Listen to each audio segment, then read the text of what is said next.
I am Brian. I am Julius. This is the Ascendant Project. The mission of the Ascendant Project is to explore the political positions in individuals. A contributor writes a 750-word article and then gets interviewed. The purpose of the interview is to bring out other views and hopefully life experiences that sent the author down the path to the position expressed. Although some debate will undoubtedly occur, this is not intended to be a forum for debate, but rather a project to better explore the individual and the American experience as a whole. All opinions and views expressed, written or verbal, are solely the ownership of the one who expressed them. The Ascendant Project does not hold or endorse any views or opinions.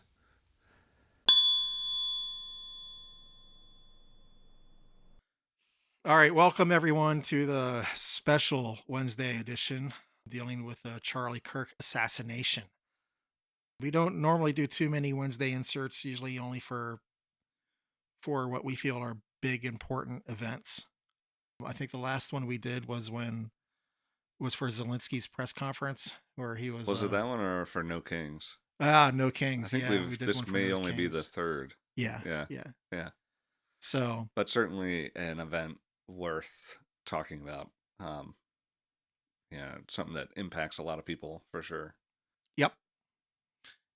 So, Julius, what are your first impressions of Well, everything? I'll start with my with And how keep in I mind, had we wrote down 0 questions for this interview, so this is this is completely raw. absolutely raw and off of stream of consciousness and everything else. Yeah, so I'll just start just by talking a little bit about how I learned about the assassination. And so I was at work and had seen news from an employee who had mentioned that Charlie Kirk had been shot, and I went to the news and saw some headlines, and to be honest, I thought he had survived because there've been they just kept saying he had been shot, not that he had been killed or had died. So to be honest, and shame on me, I suppose, but I kind of dismissed it a little bit just because I thought, well, here we are again.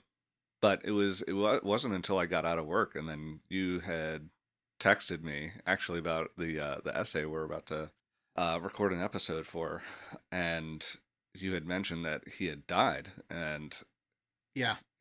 I knew he had been shot in the neck, and um, but just had thought he had somehow survived.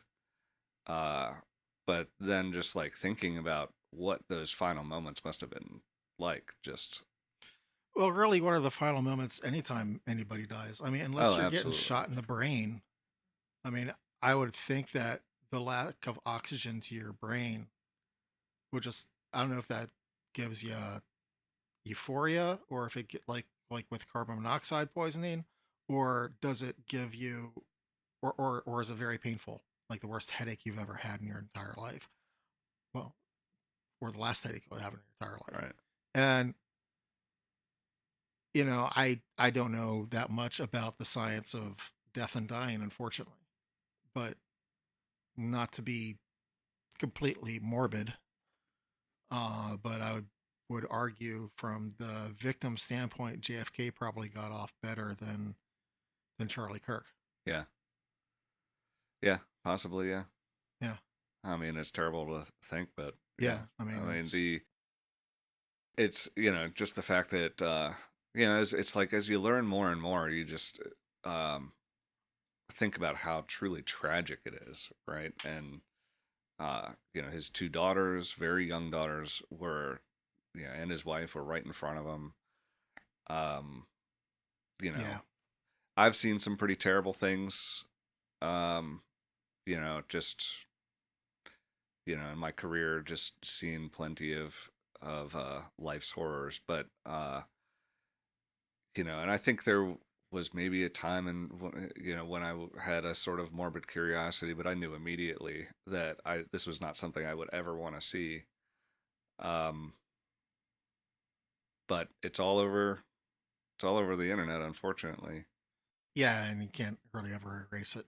So, I mean, the actual moment hasn't come across my feed, so I haven't seen it, and I don't have no reason to. Yeah. Um, This is one of those times where I'm like, well, thank God for the algorithm.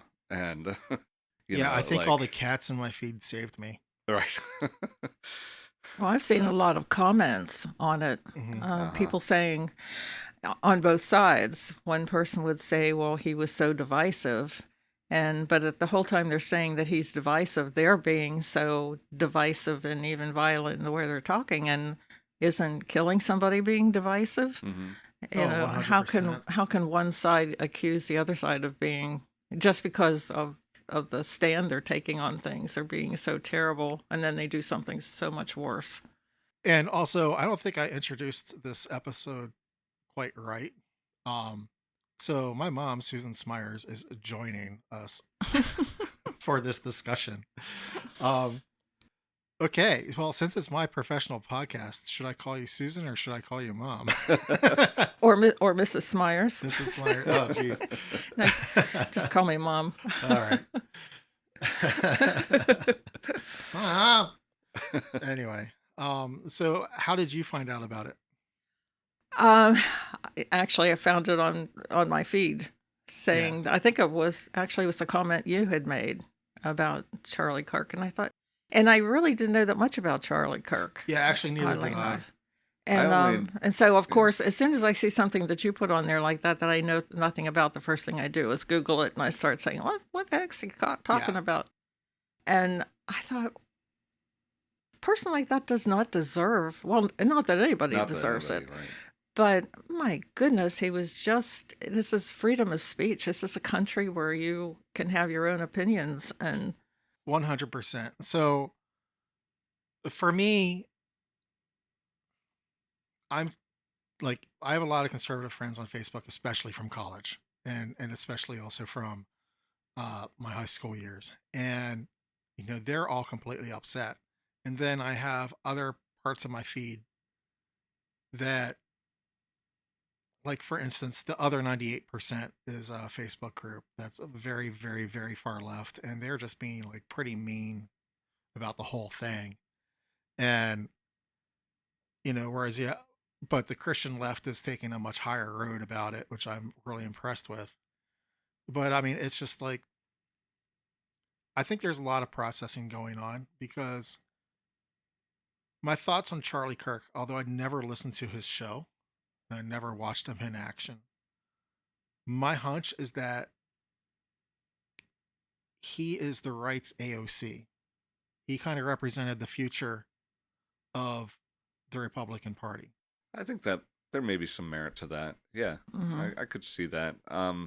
I didn't really follow Charlie Kirk at all. The most exposure I had ever had to Charlie Kirk was he did a debate on Jubilee, which I watch on YouTube, Yeah. where he it was like Charlie Kirk versus 20 college students or something like this.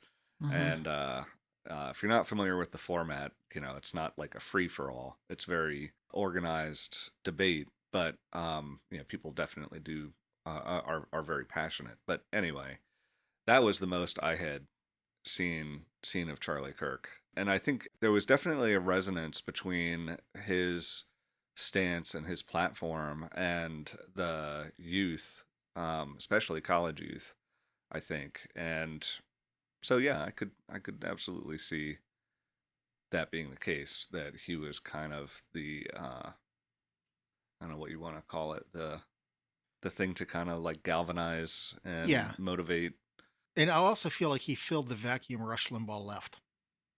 I suppose. Because, I mean, he had a podcast. I mean, shoot, South Park's last episode was dealing with Charlie Kirk and his Was it podcast really? show. Oh, And wow. so Comedy Central has pulled that episode. I think it's still up on Paramount Plus. Yeah, wow. But yeah, I mean, and it's an episode where Cartman's like, yeah, this guy's stealing my thing. Because South Park's view on Charlie Kirk was very negative. Mm-hmm. But of course, this was before the assassination attempt. Yeah. And, so now they're kind of stuck with, I'm a jerk. I mean, I mean, for sure. lack of, I mean, anybody who opposes somebody who gets assassinated, it's very easy to be looked at as a jerk afterwards, because they're going to be looking at like they're potentially being looked at like you caused this, you know, and yeah, I mean, opinions have powers. Absolutely.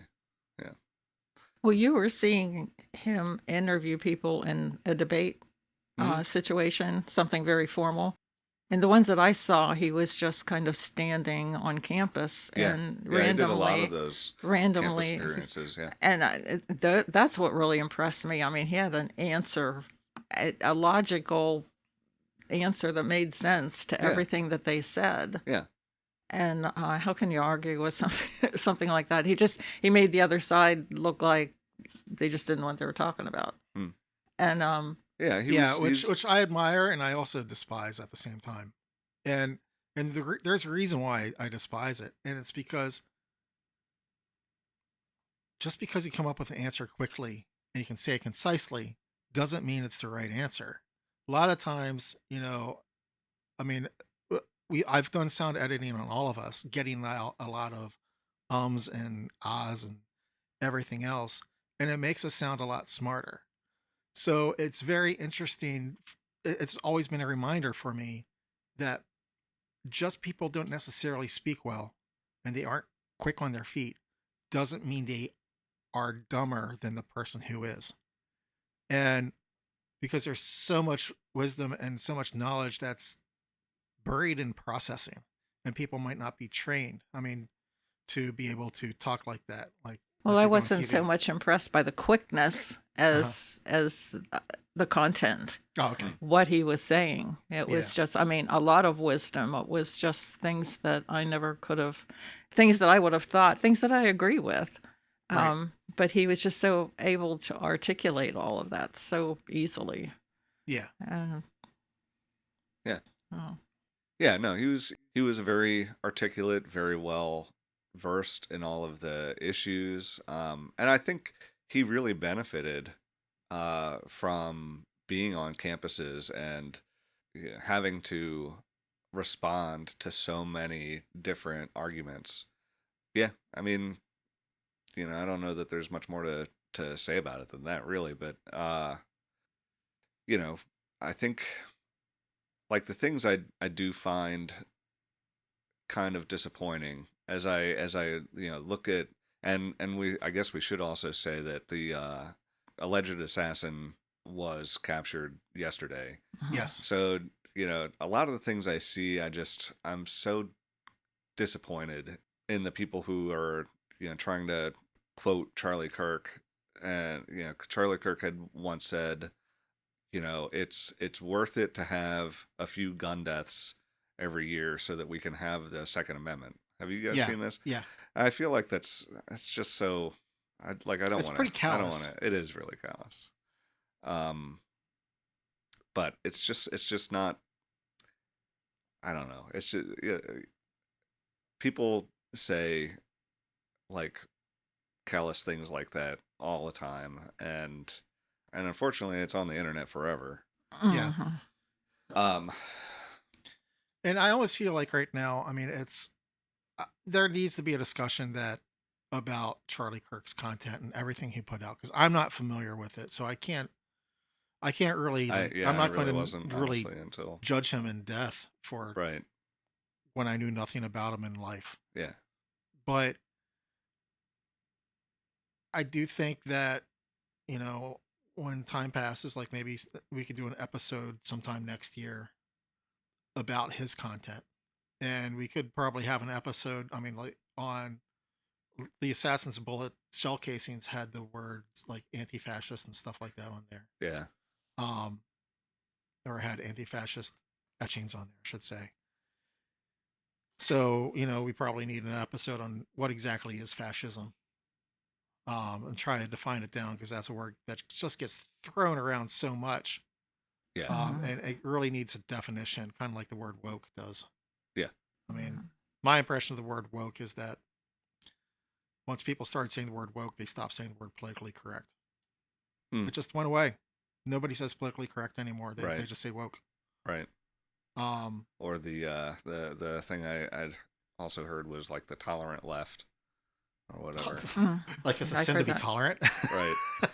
I mean, come on. Well, I think it was mostly meant to like call out the hypocrisy, but Oh, okay. yeah, but either way, like yeah, I mean, I think I think it's worth having that discussion about those things. Yeah.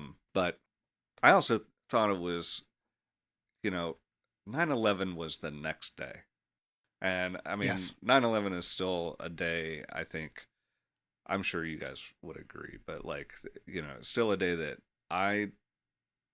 it's a kind of a day of remembrance for me, and I still very much remember that time after 9/11 when it felt like we were all coming together. We all had a kind of common purpose, even if we didn't necessarily agree on policy or politics. Even then, it seemed like there was a real like surge of empathy for your fellow American at that point, and kind of understanding that we were all mourning and we all needed to heal, and to then see like the vitriol and online for Charlie Kirk the day after, that was, I don't know, it was Yeah. yeah, I don't know what to say really, what the word to describe that is, but So, what do you think the future holds, Mom? Do you think this assassination makes things worse, or do you think we try to have a September 12th out of this? I think it's something that's going to wake people up a little bit, just simply because he was, although for me, again, I didn't really follow him before, but right, a lot of people did, and he apparently was well known in a lot of groups. It's hopefully it's going to wake people up and make people realize that just expressing your opinion and your views is not necessarily a safe thing to do in this country anymore. And Well- that's sad. That's not what we're about. And that's something that's also been brought up with this podcast, believe it or not. I've had contributors' spouses say that they're worried about this podcast, that we're putting our voice out there, whether it be retribution from the government or retribution from a Yeah. person. Yeah, I've thought of that too. And the thing is it's, for me, you can only have courage when you're scared. And so, I mean, being scared is an emotion and having courage is a decision. And, it's, how should I put this? I am reminded of that scene in, was it Bruce Almighty? Or Evan? Yeah, I think it was Bruce Almighty. Might have been Evan Almighty. But when, and I might be getting the exact things of this wrong, but when a person prays for patience, is God just going to go prong, make you patient, or is he going to give you opportunities to be patient? So, so I feel like, for everybody out there who prayed for courage and they're scared now, well, this is your opportunity to make a decision and be courageous. Yeah. Especially with your speech, especially with your rights, defending your fellow man, defending those who are defenseless. I mean, it's defending everybody who Jesus said defending the gospel. I mean, it's, remember the prisoner, remember the immigrant. Yeah, and I agree. I think The stranger. we are given opportunities. We aren't just given this wave of a wand and you suddenly Yeah. have right. patience. That's just not the way it works. You have to. Yeah, I I mean, think You have to I can't develop remember which episode we made the joke about the person, and we've made that joke like in 2 episodes so have far. we? I know the joke you're talking about. Yeah. She made it first. You said it She second. made it first. Yes. Oh, okay. Yes, the 2 boats and the 2 boats and a boats and a helicopter. helicopter. That's the joke you're going for, Yeah, right? that's the one I'm going for. Yeah. What do you want? I'm saying you 2 boats and a helicopter. I have a question and a side question. Yeah. Why do they call this an assassination? Isn't an assassination people who are in government or people who are in leadership? This is a murder. But it's murder for political motives. So that's called an assassination? Plus, he had influence and power. So I've just never heard it used in this context before. I mean, to be honest, I don't know what I mean, I had thought about adding something to my essay, and in my head I was kind of thinking that as a murder until we, Mm-hmm. but I really, I feel like it's a distinction without a difference at this point. I don't know. well, I mean, it's for me. I think it's because it was done for political reasons. Number one, and number two, um, he played a huge part in getting Trump elected. I mean, he wound up getting out the vote on college campuses in Right. a way that nobody else had. So he had a huge degree of political influence with young people, and also political influence with Trump. Yeah. So But so do a lot of people. not like him though. I wouldn't think so. I mean, this is yeah. I mean, he's going to be awarded. He's going to be awarded the Presidential Medal of Freedom posthumously. I think that's how you say that word. I usually I usually say posthumously. Posthumously. But I think you can do it either way. Yeah. Dovetails. Dovetails. Dovetail. Dovetails. Uh,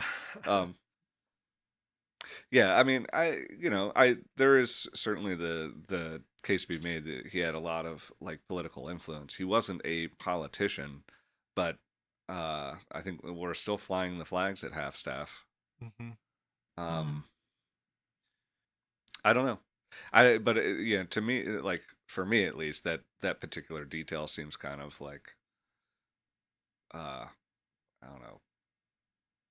Not that important. It's an interesting really. intellectual exercise, but not that important. Yeah. Well, it'll matter when it comes to what he's charged with. Oh, sure. Yes. I mean, so it actually is a pretty important discussion for the prosecutors anyway. Yeah. Let's see here. So another thing that I wanted to bring up, and I think this was the post you saw. Click on this, get it all the way up. Yeah, see more. So Charlie Kirk was assassinated on September 10th. Melissa Hortman, Democratic House Speaker, in Minnesota, was assassinated just a couple months ago. Protesters were firebombed in Colorado. They were marching for Israeli hostages, and an Egyptian man in Colorado basically took a flamethrower to him. Josh Shapiro, he's a governor of Pennsylvania. His residence was arsoned. Then there's the Donald Trump assassination attempt. You had Paul Pelosi, who was attacked. That was basically an assassination attempt on Nancy Pelosi. Mm-hmm. Recently, the New Mexico Republican HQ was torched. The DNC office in Arizona was shot up. We had January 6th. There was the plot to kidnap Michigan Governor Gretchen Whitmer. We are in a sustained period of political violence. I don't want to be too angry or try to call out the hypocrisy of the right on this. What I will say though is that, I really wish Trump would have lowered flags to half staff for Melissa Hortman, or taken a much mature line on when Paul Pelosi was attacked, or things like that. He's president of everybody in the United States, not just those who elected him. And so he needs to recognize his opposition's need for empathy when something happens on the left side. And I think that's part of being a leader, and I personally feel he's failing at that. Um, I'm gonna kind of leave that alone. But the You're not touching that with 10 I'm foot not pole? touching that one. I will say though that I uh I don't let my leaders be my moral compass, and I don't think you do either. This Yeah. isn't me calling you out or anything. No. I don't think any of us does.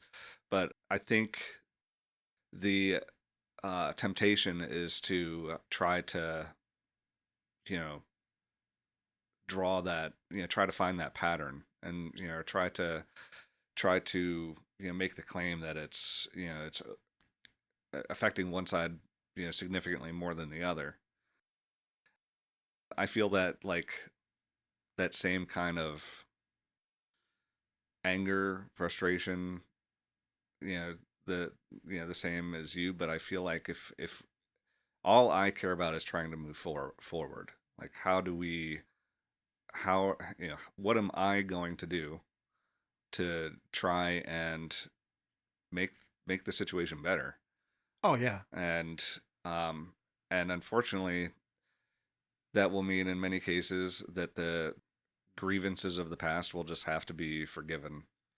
I remember that John McCain once held a town hall, Yeah. and one of his constituents came up to him and talked about how Barack Obama was such a horrible human being.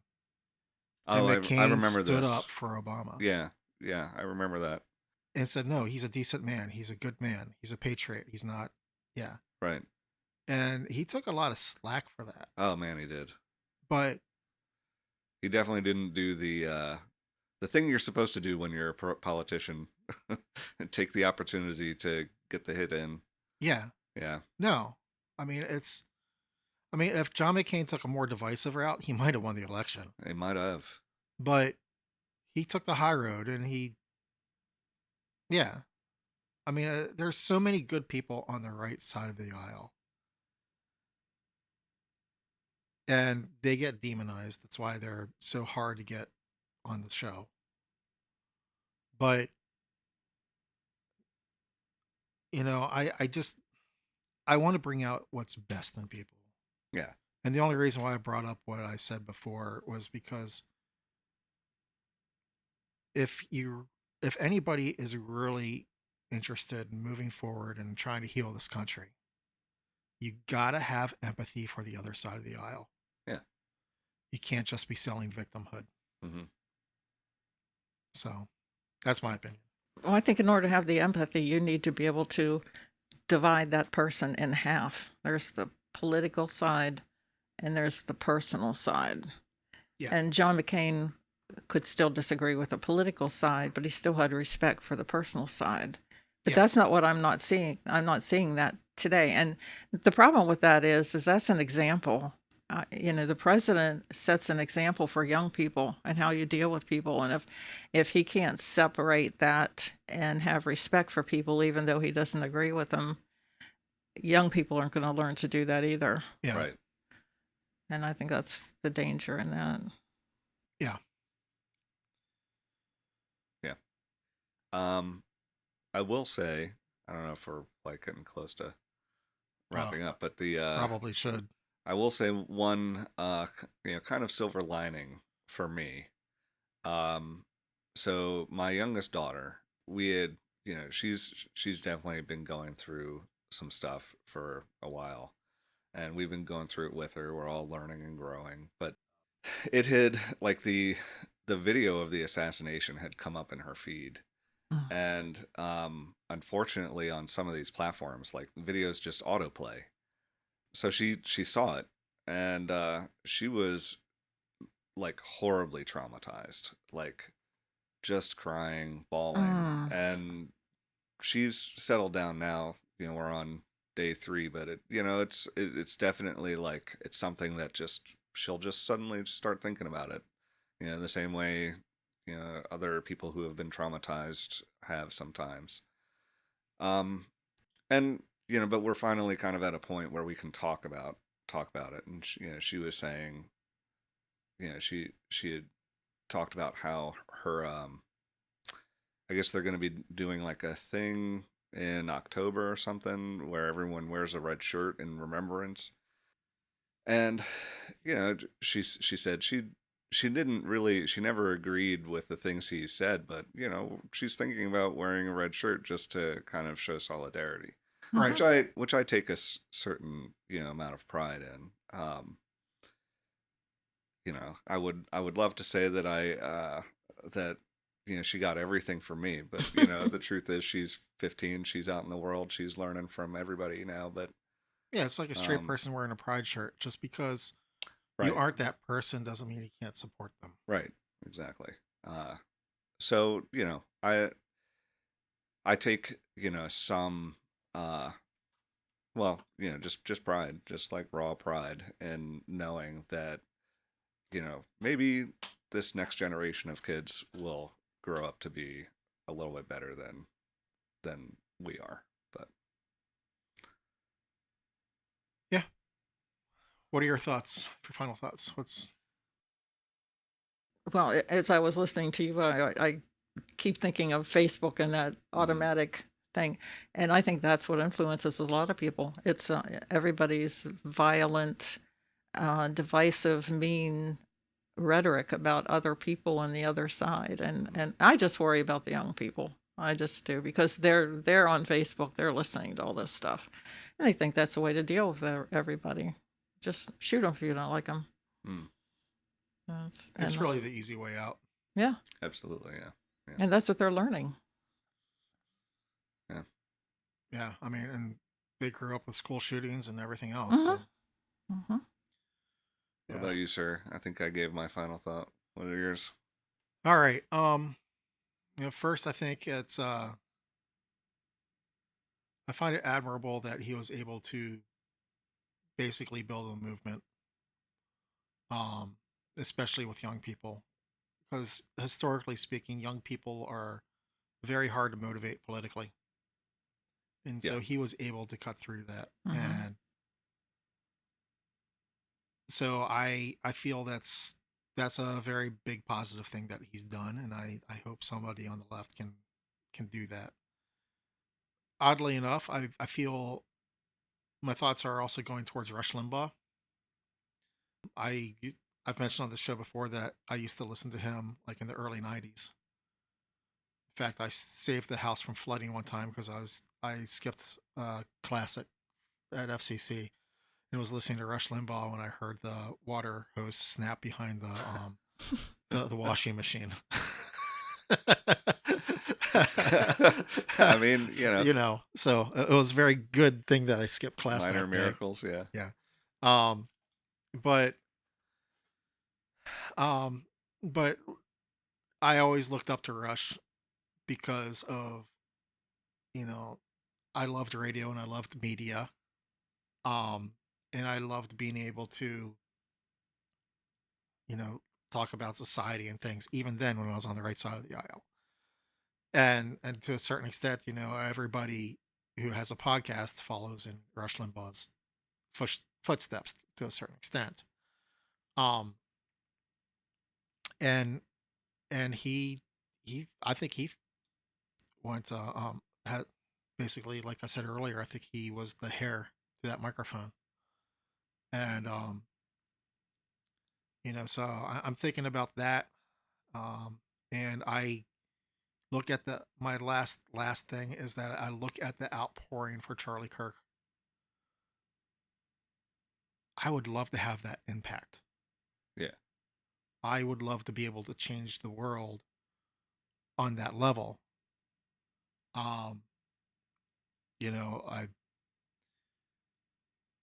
And I actually I have like so many final thoughts. I heard a comedian say something along the lines that opinions are similar to assholes, except they need probed deeper, more thoroughly, and more often. Okay. So we all need to take a look at what we say, because the microphone I'm behind and the microphone you're behind, or the keyboard that everybody's behind when they're on social media, that has power. 100% has power, and we need to use that responsibly. Because you never know if you're inspiring an ally or if you're inspiring an enemy. Yeah, fair enough. So be careful of your motives behind what you say. If your motives are good, it'll be easier to govern what you say. But if your heart is full of vitriol, it's going to be easier to make things worse. So, always examine your motives. Yeah, I think that's pretty much about it. Yeah. But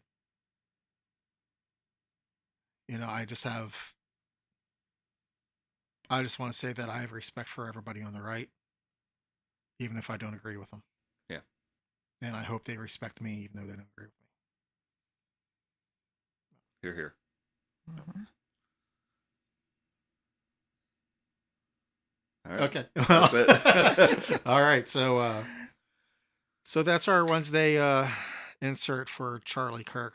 Of course, this will air about a week after his unfortunate demise. But I hope everybody has a good rest of the week.